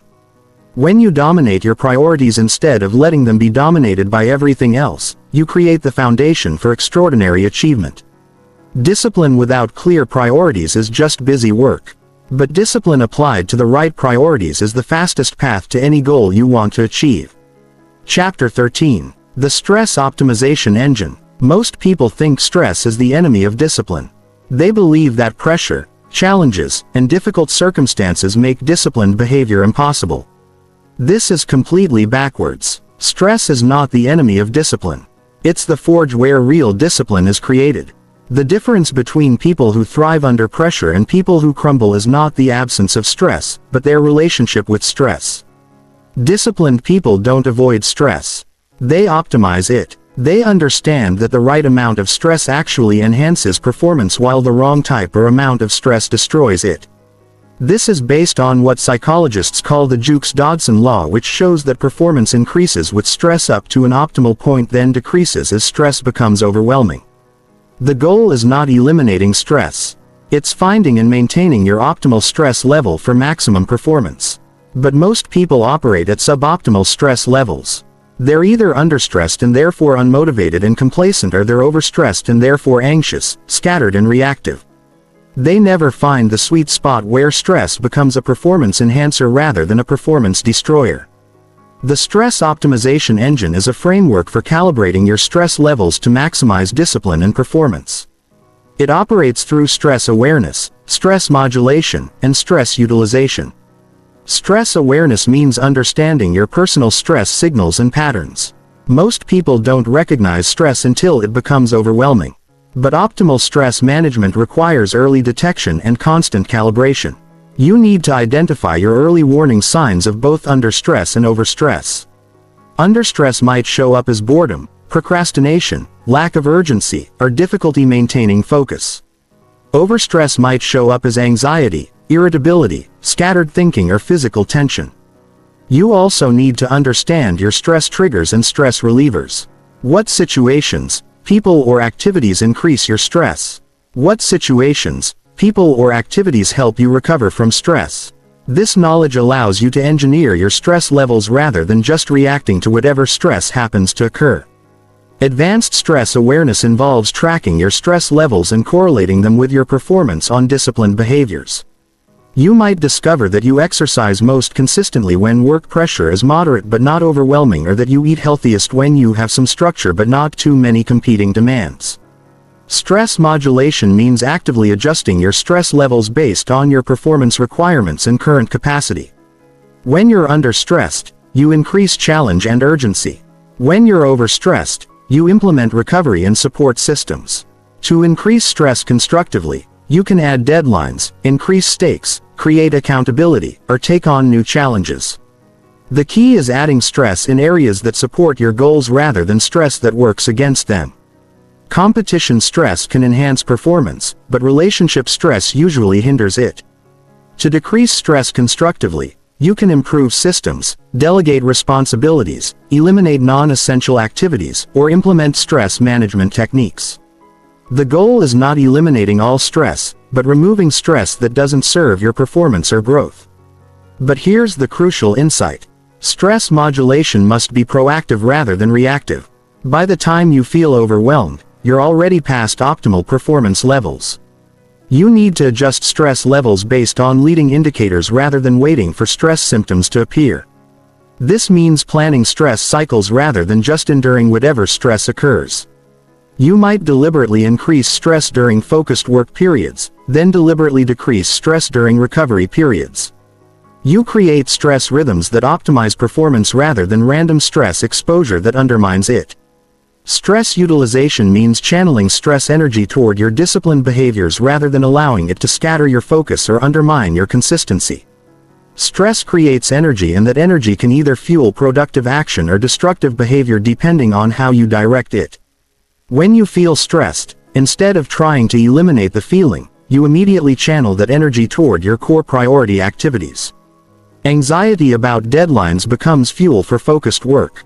Frustration about challenges becomes motivation for problem solving. Pressure about goals becomes energy for consistent execution. This requires reframing stress from something that happens to you into something you can use. Instead of "I'm too stressed to work out," you think "I'm going to use this stress energy for an intense workout." Instead of "this pressure is making me anxious," you think "this pressure is creating urgency for my priorities." The most advanced form of stress utilization is what I call stress seeking. This is when you deliberately expose yourself to manageable stress in controlled ways to build your capacity for handling larger stresses when they occur naturally. This might mean taking cold showers to build stress tolerance, setting aggressive but achievable deadlines to create productive pressure, or taking on challenging projects that stretch your capabilities. You're essentially stress training your nervous system to perform better under pressure. Stress seeking also involves gradually increasing your stress capacity over time. Just like physical exercise, you start with manageable stress levels and progressively increase the challenge as your capacity grows. This builds what I call stress resilience, the ability to maintain disciplined behavior even under significant pressure. But stress optimization goes beyond just managing your individual stress levels. It also involves optimizing the stress environment around you. Some environments create productive stress that enhances performance while others create destructive stress that undermines it. Productive stress environments have clear expectations, adequate resources, meaningful challenges, and supportive feedback systems. Destructive stress environments have unclear expectations, inadequate resources, overwhelming demands, or critical rather than constructive feedback. You want to spend more time in environments that create optimal stress for your development and less time in environments that create overwhelming or meaningless stress. This might mean changing jobs, adjusting relationships, or modifying your physical environment to support better stress levels. The ultimate goal of the stress optimization engine is developing what I call anti-fragility. The ability to get stronger from stress rather than just surviving it. Antifragile discipline systems actually improve under pressure rather than breaking down. This means building discipline habits that become stronger when challenged. Creating systems that improve when stressed and developing mental models that see pressure as opportunity rather than threat when your discipline becomes antifragile. Stress stops being something you endure and becomes something you leverage for accelerated growth. Remember, stress is not your enemy, but unmanaged stress will destroy your discipline. The goal is not avoiding all stress but optimizing stress levels for maximum performance and growth. When you learn to use stress as fuel rather than fighting it as an obstacle, you unlock a source of energy that most people never access. Disciplined people don't have less stress. They have better stress. They face challenges that matter rather than avoiding challenges entirely. They choose their stress rather than letting stress choose them. Chapter 14. The Evolution and Adaptation Matrix. The biggest mistake people make with discipline is treating it as a fixed system. They find a routine that works, then try to maintain that exact routine forever. But life is constantly changing, and rigid discipline systems break when faced with new circumstances, evolving goals, or natural growth phases. Real discipline is not about rigidity. It's about adaptability. The most disciplined people are constantly evolving their systems, upgrading their approaches, and adapting their methods based on changing circumstances and growing capabilities. This is what I call disciplined flexibility. The ability to maintain your core commitments while adjusting your methods based on what's working and what's not. It's about being consistent with your values and principles while being flexible with your tactics and techniques.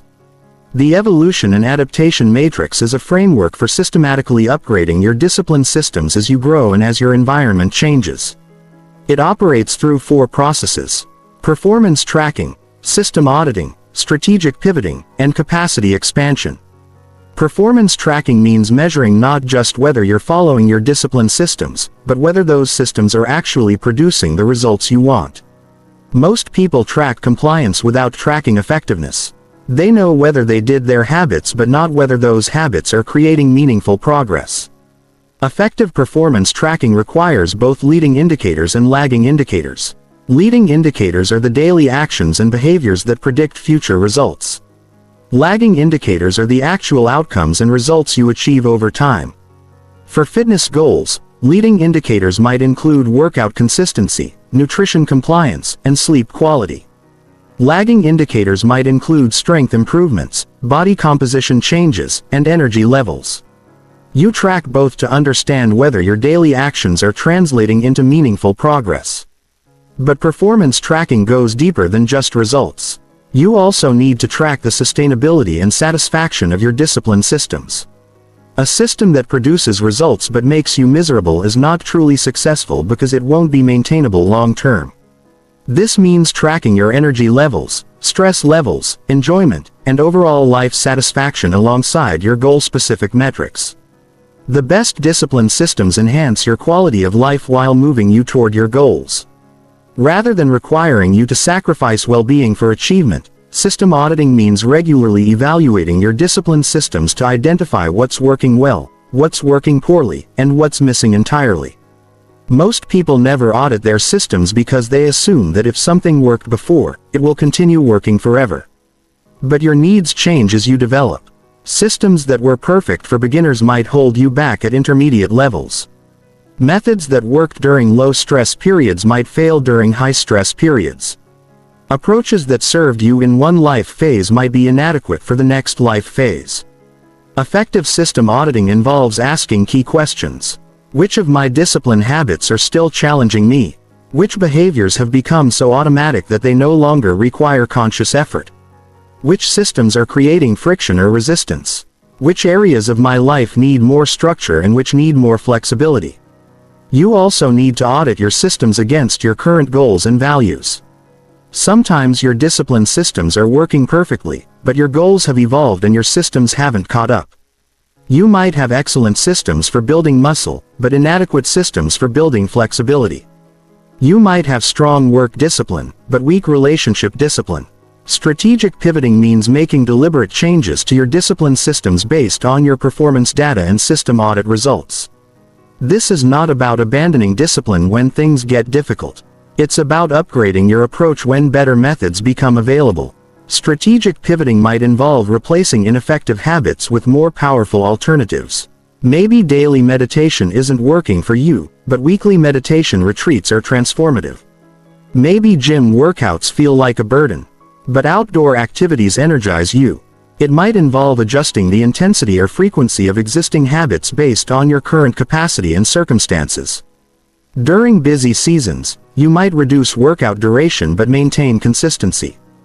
During growth phases, you might increase learning activities but maintain work-life balance. Or it might involve adding new systems to address gaps that have become apparent. Maybe you have excellent productivity discipline but poor recovery discipline. Maybe you have strong individual discipline but weak social discipline. The key to successful pivoting is making one change at a time and testing it thoroughly before making additional changes. Most people try to overhaul their entire system simultaneously, which creates chaos and makes it impossible to determine what's working. Capacity expansion means systematically increasing your ability to handle more complex or demanding discipline challenges. This is the opposite of the common approach of keeping discipline systems static once they're working. Just like physical fitness, discipline capacity grows through progressive overload. You start with manageable challenges and gradually increase the difficulty as your capacity grows. Someone who can maintain 3 consistent habits can eventually maintain 5 or 7 habits. Someone who can focus for 30 minutes can eventually focus for 90 minutes. But capacity expansion must be strategic rather than arbitrary. You want to expand in directions that support your most important goals rather than just expanding for the sake of expansion. More discipline is not automatically better discipline if it's not aligned with your priorities. Capacity expansion also involves developing discipline in new domains. Maybe you have strong physical discipline but weak financial discipline. Maybe you have excellent work discipline but poor relationship discipline. True discipline mastery involves developing comprehensive life discipline rather than just excelling in one area. The most advanced practitioners understand that discipline evolution never stops. They see themselves as perpetual students who are constantly learning new methods, testing new approaches, and refining their systems. They understand that the discipline systems that got them to their current level won't necessarily get them to the next level. This requires what I call disciplined humility. The willingness to abandon methods that are no longer serving you, even if those methods were successful in the past. It means being more committed to results than to methods, more loyal to growth than to comfort. But evolution and adaptation must be balanced with consistency and stability. You can't be constantly changing everything or you'll never build the momentum that discipline requires. The key is maintaining consistency in your core principles and values while adapting your methods and tactics. This means having non-negotiable foundations that never change alongside flexible approaches that evolve regularly. Your commitment to health might be non-negotiable, but your specific exercise and nutrition approaches can adapt based on what's working best. Advanced discipline practitioners also understand that evolution is not just individual, it's environmental. As you grow and change, you need to evolve your environment, relationships, and systems to match your new level of discipline and capability. This might mean seeking more challenging opportunities that match your expanded capacity. It might mean upgrading your social circle to include people who operate at higher levels. It might mean changing your environment to support more sophisticated discipline systems. Remember, discipline is not about finding the perfect system and maintaining it forever. Discipline is about developing the capacity to create and maintain systems that serve your current goals and circumstances. Then evolving those systems as you grow. The most disciplined people are not the most rigid people. They're the most adaptable people. They maintain their core commitments while constantly upgrading their methods. They're consistent with their values while being flexible with their tactics. Chapter 15. The Discipline Mastery Integration. Everything you've learned in this audiobook means nothing unless you integrate it into a cohesive system that transforms how you operate every single day. Most people consume self-improvement content like entertainment, learning concepts without implementing systems. But discipline is not about knowledge. It's about application. The difference between someone who knows about discipline and someone who lives discipline is integration. Integration means taking all the frameworks, principles, and techniques you've learned and weaving them into a comprehensive approach that becomes your new way of being. This final chapter is not about learning new concepts. It's about creating your personal discipline operating system. An integrated approach that makes discipline your default mode of operation rather than something you have to force yourself to do. The Discipline Mastery Integration operates through 5 phases. Foundation establishment, system synchronization, momentum acceleration, mastery refinement, and legacy creation. Foundation establishment means implementing the core principles that everything else builds upon. You cannot skip this phase or rush through it because everything else depends on having solid fundamentals. Your foundation consists of 3 non-negotiable elements: identity, clarity, environmental alignment, and minimum viable consistency. These are not goals you work toward. They are prerequisites you establish immediately. Identity clarity means deciding who you are becoming and committing to that identity regardless of your current circumstances or past patterns. You are not someone trying to become disciplined. You are someone who is disciplined. This identity becomes the filter through which you make all decisions. Environmental alignment means systematically designing your physical, digital, and social environments to support disciplined behavior while eliminating triggers for undisciplined behavior. Your environment should make the right choices automatic and the wrong choices difficult. Minimum viable consistency means identifying the smallest possible disciplined actions you can take every single day regardless of circumstances. These become your non-negotiable baseline that preserves momentum even during challenging periods. Once your foundation is solid, you move to system synchronization. This means connecting all your discipline systems so they reinforce each other rather than competing for resources or creating conflicts. Your morning routine should prepare you for productive work. Your work systems should support your health goals.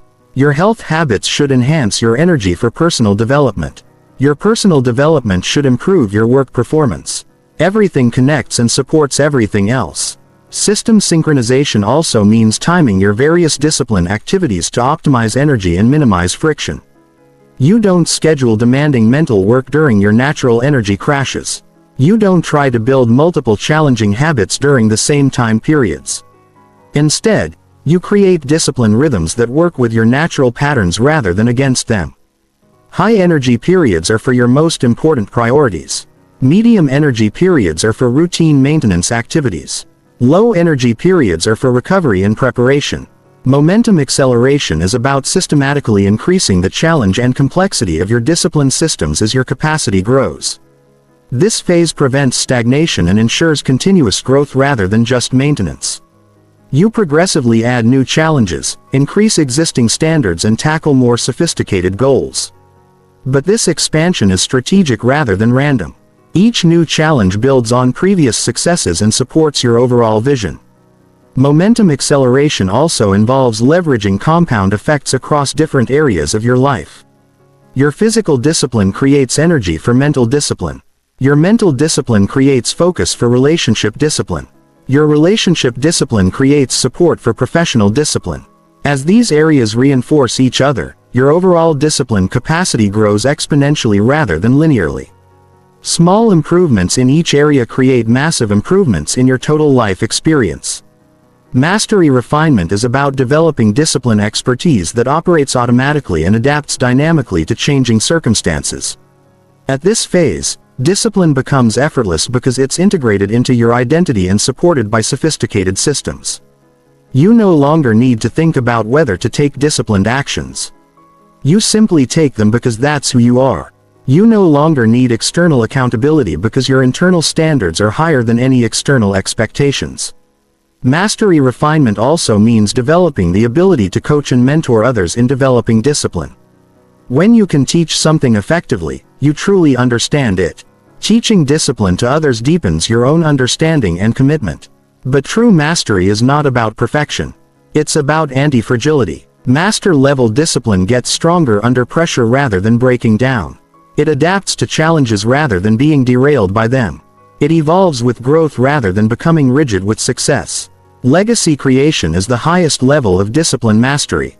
This is when your disciplined life becomes a model and inspiration for others.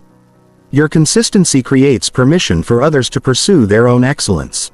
Your standards raise the standards of everyone around you. Legacy creation means understanding that discipline is not just about personal achievement. It's about contributing to something larger than yourself. The habits you build, the standards you maintain, and the example you set all influence the culture and expectations of your family, community, and profession. At this level, discipline becomes effortless because it's fueled by purpose beyond personal benefit. You maintain high standards not just because they serve you but because they serve others who are watching and learning from your example. But legacy creation requires balancing achievement with sustainability. The most inspiring examples of discipline are people who maintain excellence over decades, not people who burn brightly for months then flame out. This means building discipline systems that enhance rather than deplete your life energy. Systems that make you stronger rather than wearing you down. Systems that create more opportunities for others rather than just serving your individual goals. The ultimate integration of discipline mastery is when disciplined behavior becomes so natural that it doesn't feel like discipline anymore. It feels like self-expression. It feels like freedom. It feels like the most natural way to live. When you reach this level, you understand that discipline was never about restriction or force. It was about creating the capacity to live according to your deepest values and highest aspirations. It was about becoming the person you always knew you could be. Most people never experience this level of integration because they treat discipline as a temporary project rather than a lifelong practice. They try to get disciplined rather than become disciplined. They focus on specific goals rather than comprehensive transformation. But when you commit to true discipline mastery, when you integrate all these principles into a cohesive way of being, everything changes. Your capacity expands, your confidence grows, your impact increases, your life becomes a masterpiece of intentional design rather than accidental circumstance. Remember, discipline is not something you do, it's someone you become. It's not about forcing yourself to act differently. It's about becoming the type of person who naturally acts in disciplined ways. The frameworks in this audiobook are not just techniques to try. They are principles to embody. The goal is not temporary behavior change. It's permanent identity transformation. The outcome is not just achieving your goals. It's becoming the type of person who consistently achieves whatever goals matter most. You now have everything you need to force yourself to be disciplined. Not through willpower or motivation, but through systems, identity, environment, and integration. The question is not whether these principles work. The question is whether you will work them. Your disciplined life starts now. Not tomorrow. Not next week. Not when circumstances are perfect. Right now, with the next choice you make, the next action you take, the next opportunity to prove to yourself who you really are. Discipline is not about perfection. Discipline is about direction, and the direction you choose in this moment will determine everything that follows.